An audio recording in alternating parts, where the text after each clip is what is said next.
প্রিয় শিক্ষার্থী বন্ধুরা, আসসালামু আলাইকুম। শাকিলস লার্নিং হাব ফেসবুক পেজ এবং ইউটিউব চ্যানেল পক্ষ থেকে আজকের ক্লাসে তোমাদের সকলকে স্বাগত জানাচ্ছি। আমি শাকিল উদ্দিন। আজকে আমরা পঞ্চম শ্রেণীর প্রাথমিক গণিত বইয়ের প্রথম অধ্যায় 12 পৃষ্ঠার যে গাণিতিক সমস্যাগুলো আছে সেগুলো আমরা একটু সমাধান করার চেষ্টা করবো। তাহলে চলো বেশি কথা না করে আমরা আমাদের মূল আলোচনায় ফিরে যাই। আচ্ছা, আমাদের এখানে 12 পৃষ্ঠার আমাদের যে ত্রিভুজের 5 নং কি বলছে, তারা বলছে যে নিচের বক্স তিনটি লক্ষ্য করি, ভাজ্য, ভাজক, ভাগফল ও ভাগশেষের মধ্যে কি কোনো সম্পর্ক খুঁজে পাওয়া যায় দলে আলোচনা করি। তাহলে আমরা একটু দেখি।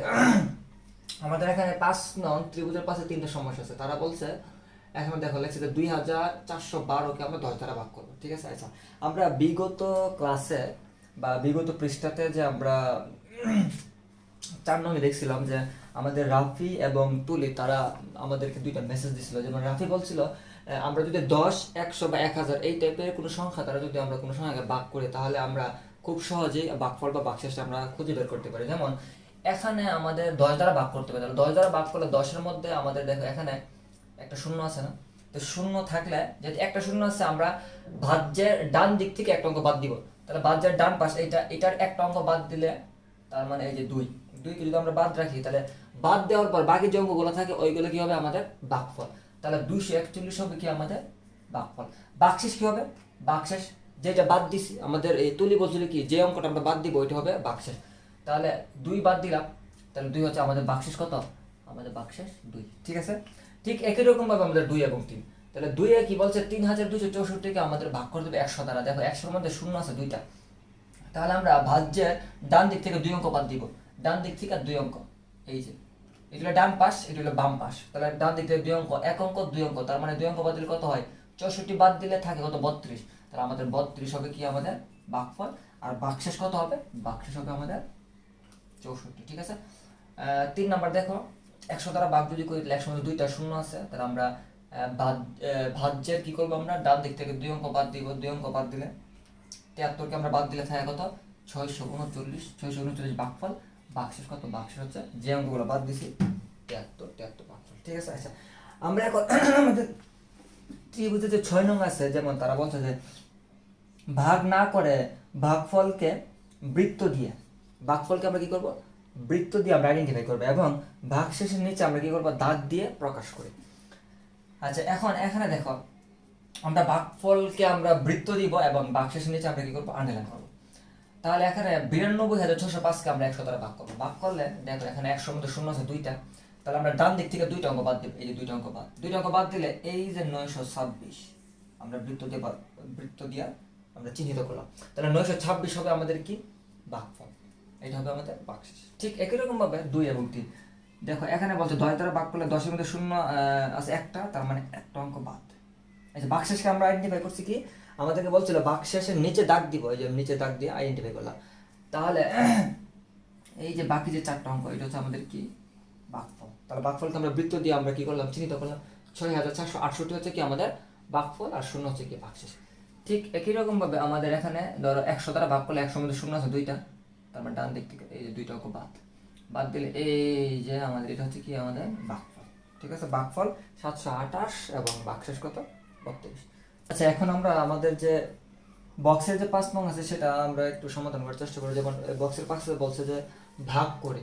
আচ্ছা, আমরা এখানে আমরা দেখছি যেমন 10, 100, 1000 বা এই টাইপের সংখ্যা আমরা ভাগ না করে কিন্তু আমরা কি করতে পারি? ভাগফল এবং ভাগশেষটা আমরা বের করতে পারি। ঠিক আছে। যেহেতু এখানে বলছে ভাগ করার জন্য, তাহলে আমরা কি করব?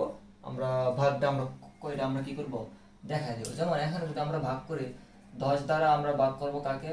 536কে ভাগ করলে 5 10 50, বিয়োগ করলে 3 6, 3 10 30, 6। তার মানে আমরা কি বলতে পারি? ভাগফল কত? ভাগফল 53, ভাগশেষ 6। এটা হচ্ছে আমাদের উত্তর। 2 নম্বরটা আমরা দেখি, 360কে আমাদের ভাগ করতে হবে 10 দ্বারা। তাহলে 3 10 30, 6 0, 6 10 60, এই যে 0। তার মানে সুতরাং এখানে ভাগফল কত হবে? ভাগফল হবে 36। যেহেতু ভাগশেষ শূন্য, এজন্য আমাদের ভাগশেষ লেখার দরকার নাই। আমরা এই যে 3 নাম্বারটা আমরা যদি সমাধান করি, 100 দ্বারা ভাগ করবো 4970কে। তাহলে 4 100 400, বিয়োগ করে থাকে 7 9, নামাও 0, 9 100 900, বিয়োগ করলে 0 7। তাহলে আমরা বলতে পারি সুতরাং আমাদের ভাগফল 49 এবং ভাগশেষ কত? ভাগশেষ 70, শেষ নেই। আচ্ছা, তারপর আমরা একটু 4 নম্বরটা দেখি। 4-এ বলছে আমাদের 100 দ্বারা ভাগ করতে হবে 6400-কে। 6 600 বিয়োগ করলে 0 4, এই যে 0 নামো 4 100 400। তার মানে সুতরাং ভাগফল 64, ভাগশেষ কত? 0 লেখার দরকার নেই। আমরা একটু 5 নং দেখি। 5 নং 100 দ্বারা ভাগ করতে হবে 5000, আচ্ছা 57560। 5 100 500 বিয়োগ করলে 5 7, নামাও 6, 7 100 700 বিয়োগ করলে 6 5, এই যে নামাও 0। তারপরে 5 100 500 বিয়োগ করলে 0, আর এখানে থাকে কত? 6, এখানে থাকে কত? 6। তার মানে আমাদের ভাগফল হচ্ছে 575 ভাগশেষ 7। সুতরাং আমরা কি লিখব? ভাগফল 575 ভাগশেষ 7, ঠিক আছে। আচ্ছা, আমাদের এইটা একটু দেখি। 100 দ্বারা ভাগ করতে হবে 92600-কে। তাহলে 9 100 900 বিয়োগ করো 6 2, নামো 0, 2 100 200 0 6, এই যে নামো 0, 6 100 600, এই 0। সুতরাং ভাগফল কত? 926। ভাগফল কত? 926 এবং ভাগশেষ কত? 0। আমরা লিখব ভাগশেষ। আচ্ছা, ভাগশেষ যেহেতু 0, ভাগশেষ তো আমার লেখার দরকার নাই। শিক্ষার্থী বন্ধুরা, এখন আমরা আমাদের 12 পৃষ্ঠার যে সর্বশেষ যে সমাধানটা আছে, যেমন বক্সের সাথে, এটা আমরা একটু সমাধান করার চেষ্টা করি। আচ্ছা, এটা দেখো আমাদের কি বলছে। একটি বিস্কুট কারখানায় 150 জন শ্রমিক কি করে? কাজ করে। তাহলে শ্রমিক কতজন? আমার শ্রমিক হইল আমার 150 জন। আচ্ছা, ঠিক আছে। তারপর কি বলছে? 1 বছরে ব্যবসায় তাদের 46,80,000 টাকা লাভ হলো। তাহলে 1 বছরে লাভ হলো কত টাকা? 1 বছরে লাভ হলো তাদের 46,80,000 টাকা, নাকি? আচ্ছা, আচ্ছা, এখানে আমাদের দুইটা ইনফরমেশন। একটা হচ্ছে শ্রমিক 150 জন, আর 1 বছরে তাদের লাভ হয়েছে কত? 46,80,000 টাকা। আচ্ছা, আমার একে বলছে কারখানা প্রতি মাসে কত টাকা লাভ হলো। প্রতি মাসে মানে কি বলেছে? 1 মাসে কত লাভ হলো। তাহলে আমরা আমাদের 1 বছরে লাভ কত? 46,80,000। তাহলে আমরা 1 বছর লাভকে আমরা যদি এই যে 12 দ্বারা ভাগ করি, আমরা জানি যে 12 মাসে 1 বছর, বা 1 বছর সমান 12 মাস। তাহলে 12 দ্বারা ভাগ করলে কি প্রতি মাসে কত লাভ হয়েছে এটা আমরা পাবো, নাকি? আচ্ছা, তাহলে আমরা শুরু করলাম। যেমন আমরা জানি 1 বছর সমান 12 মাস। সুতরাং প্রতি মাসে লাভ হলো, প্রতি মাসে বা 1 মাসে কত লাভ হয়েছে? 46,80,000 ভাগ কত? 12। এগুলো কিন্তু আমরা কমা দিচ্ছি। আমরা ধরো 3 এবং 4-এ আমরা শিখছি যে আমাদের যে সংখ্যার যে কমার ব্যবহার, ডান দিক থেকে কমাগুলো কি বামে যাবে। যেমন প্রথম 3 ঘর পর কমা, তারপরে 2 ঘর পর কমা, ঠিক আছে। আশা করি এটা তোমরা সবাই জানো। তাহলে আমরা আমাদের 1 বছর বা 12 মাসে লাভ হচ্ছে 46,80,000। এটাকে আমরা 12 দ্বারা ভাগ করবো। তো 12 দ্বারা ভাগ করলে আমরা দেখি কত আসে। যেমন 12 দ্বারা আমরা 46,80,000-কে ভাগ করবো।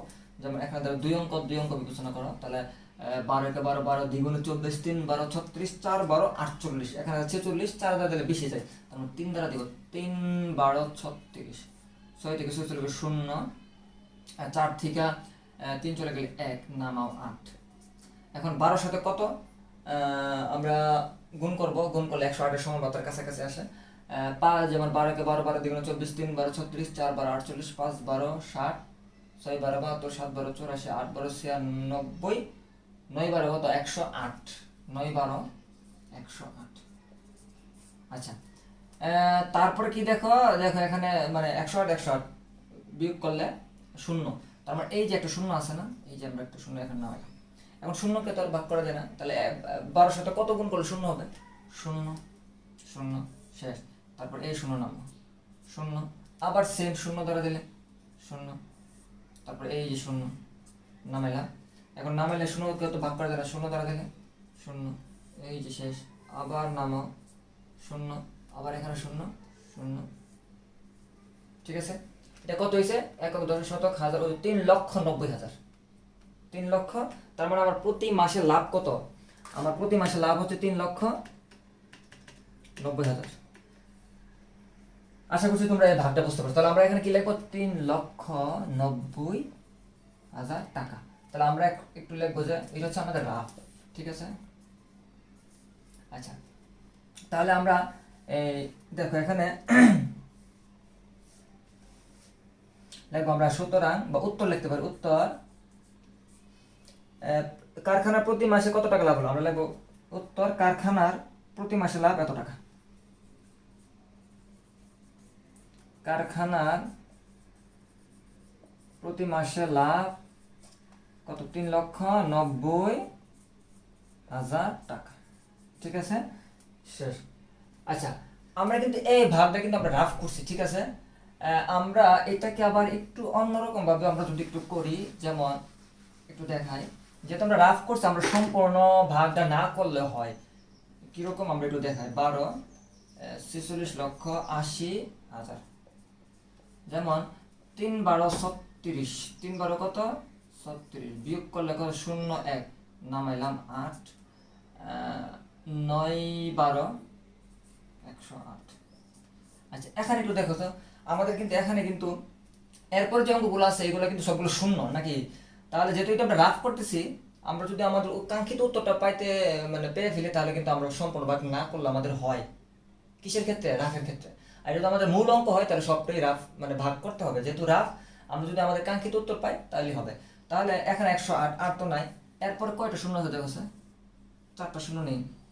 এই 4টা শূন্য আমরা এখানে ভাগ করে বসাই দেবো, 1 2 3 4, এটাই আমাদের উত্তর। ঠিক আছে, আচ্ছা এখন আমরা আমাদের 7-এর যে 2 নম্বর যে সমস্যাটা আছে, মানে 7-এর 2 নং, এটা আমরা একটু দেখি। যেমন এখানে বলছে যে 2 বলছে 1 বছরের লাভের টাকাকে কর্মচারীদের মধ্যে সমানভাবে ভাগ করে দিলে প্রত্যেকে কত টাকা পাবে। আচ্ছা, আমরা দেখছিলাম যে আমাদের 1 বছরের লাভ হয় কত? 46,80,000, এবং আমাদের প্রতিষ্ঠানের কর্মচারী ছিল কত? 150 জন। তার মানে আমরা টোটাল টাকাকে যদি আমার কর্মচারীর সংখ্যা দ্বারা ভাগ করে ফেলি, তাহলে প্রত্যেকে কত টাকা পাবে এটা আমরা বের করতে পারবো। তাহলে আমরা লিখলাম যে দেওয়া আছে 1 বছরের লাভ 46,80,000 টাকা, এবং কর্মচারীর সংখ্যা কত? 150 জন। এটা আমাদের মানে প্রশ্ন দেওয়া আছে, এই জন্য এটা আমরা আগে লিখে রাখছি আর কি। তাহলে আমরা একটু লিখতে পারি, তাহলে আমাদের সমাধানটা কিভাবে করবো? যেমন সুতরাং প্রত্যেক কর্মচারী পাবে 46,80,000 ভাগ 150, এটা যা আছে তা। যেমন আমরা এই যে এখানে রাফটা করতেছি, যেমন এখানে আমাদের 3 অঙ্ক, বাচ্চার মধ্যে 3 অঙ্ক বিবেচনা করো, 150, 468। তাহলে কত দ্বারা ভাগ করলে, বা কত 150 সাথে কত গুণ করলে 468 সমান বা তার কাছাকাছি আসে? যেমন 1 দ্বারা দিলে 150, 2 দ্বারা দিলে কত হবে? 150 গুণ 2 কত হবে? 300, 3 দ্বারা দিলে হবে 450। তাহলে 3 দ্বারা দিলে 450, বিয়োগ করলে কত থাকে? 8, এখানে কত আছে? 6 থেকে 5 চলে গেলে 1 নাকি? তাহলে এখানে 4 থেকে 4 চলে গেলে 0, তার মানে এই যে এখানে আসো 0 নিয়ে আসো, তো 0 আনলে কত হয়েছে? 180। কত? 180। তার মানে 150 একে 150, 0 এখানে কত? 3, কিছু নাই, 1 থেকে 1 চলে গেলে 0, তার মানে এই যে 0 নামো, তাহলে 150 2 কত? 300। আচ্ছা, তারপর এই দেখে এখানে 0 আছে, তার মানে এই যে 0, এখন 0 যে আমরা একটা অঙ্ক নামাইলাম 0, এখন এই 0 কে তো আর ভাগ করা যায় না, তার মানে এখন 150 সাথে কত গুণ করলে 0 হবে? 0 গুণ করলে তো হবে 0, এটা শেষ নেই। তারপর আরেকটা 0 আছে না, এই 0টা নামাও, আবার 0 দ্বারা দিলে কত হবে? 0, এই শেষ 0। তার মানে আমার উত্তরটা কত আসে? 31,200। তাহলে আমরা লিখবো যে 31,200। ঠিক আছে, আচ্ছা আমরা ওই যে একটু আগে আমরা যে রাফটা করছি ঠিক একইভাবে কিন্তু এটা আমরা করতে পারি। তাহলে আমরা দেখলাম যে আমাদের এই যে এখন অবধি আমাদের কি ভাগটা মোটামুটি শেষ। তারপরে এরপরে কিন্তু আমাদের 0 ছাড়া আর কোনো অঙ্ক নাই, তার মানে 2টা 0 আছে, তো আমরা এই যে 2টা 0 এখানে বসাতে পারি আর কি, ফুল ভাগটা না করেও। কেন? কারণ এটা আমাদের রাফ। আমরা যদি আমাদের কাঙ্ক্ষিত উত্তর পাই ফেলি, তাহলে কিন্তু আমরা পরিপূর্ণ বা সম্পূর্ণ ভাগটা না করলে আমাদের হয়। আর যদি মূল অঙ্কে থাকে তাহলে আমাদের সম্পূর্ণ ভাগটা এভাবে করে দেখাতে হবে। ঠিক আছে, তাহলে আচ্ছা আমাদের কাঙ্ক্ষিত উত্তর হচ্ছে কত? 31,200। 31,200, তাহলে প্রত্যেকে কত পাবে? এত টাকা। তাহলে আমরা উত্তর লিখবো, উত্তর কি বলছে? প্রত্যেকে, আমরা লিখবো যে প্রত্যেক কর্মচারী পাবে। প্রত্যেক কর্মচারী পাবে কত টাকা? 31,200 টাকা। ঠিক আছে, ওকে। আচ্ছা, তারপরে তোমরা দেখো আমরা এটা সমাধানটা এভাবে করছি। ওরা বইয়ের মধ্যে কি লিখছে, যেমন প্রথমে নিচে একটু দেখো সমাধানটা, তারা বলছে যে একে বলছে আমরা যদি 46,80,000 টাকাকে 12 দিয়ে ভাগ করি তাহলে কি হবে? প্রথম বক্স হবে 46,80,000 ভাগ, তারপরে বক্সে কি হবে? 12, তারপরে কি আমরা ফলাফলটা বসাবো, এত টাকা প্রতি মাসে লাভ হয়। তো আমরা কত পাইছিলাম? 3,90,000।